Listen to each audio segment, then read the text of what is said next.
parole qui a créé est lui-même YHWH, le nom de seul vrai Dieu unique n'est pas distinct. Est-ce que je peux encore vous ajouter un autre verset? Oui. Ésaïe chapitre 45, le verset 18.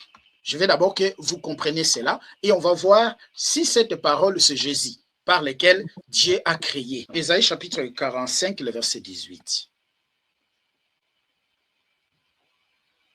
Ésaïe chapitre 45, le verset 18. Ésaïe chapitre 45, le verset 18. Regardez ce qui est écrit ici. Lisez ça. Alors, en effet, voici ce que dit l'Éternel, le Créateur du ciel, le seul Dieu. Très bien.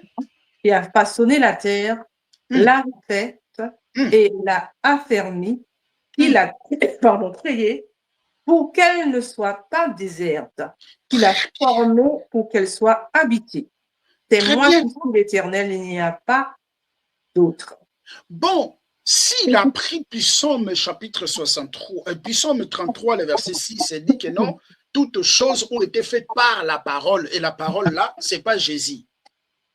Bon, est-ce que la parole là, qui a fait toutes choses, c'est différent de l'Éternel lui-même? Non. Donc, Psaume va dire que le ciel et la terre ont été faits par la parole de l'Éternel. Donc, c'est l'Éternel qui a fait. Mais l'Éternel a fait comment? À travers sa parole. Donc, si l'Éternel a fait par sa parole, donc c'est l'Éternel qui a créé toutes choses. Est-ce que Jésus n'est-il pas la parole de Dieu? On va voir. On va prendre Hébreu. Hébreu chapitre 1. On va prendre Hébreu chapitre 1. Donc, vous êtes déjà d'accord avec moi et que c'est Dieu qui a créé toutes choses, mais il a créé toutes choses par qui? Par sa parole. Regardez maintenant ce que Hébreu va nous dire ici. Je vais même les sélectionner. Regardez, après, on va prendre ce qu'il a dit là. Regardez ce qu'Hébreu va nous dire. Après avoir autrefois, à de nombreuses reprises et de bien des manières, parlé à nos ancêtres par les prophètes, Dieu, dans ces jours qui sont les derniers, nous a parlé par le Fils. Point.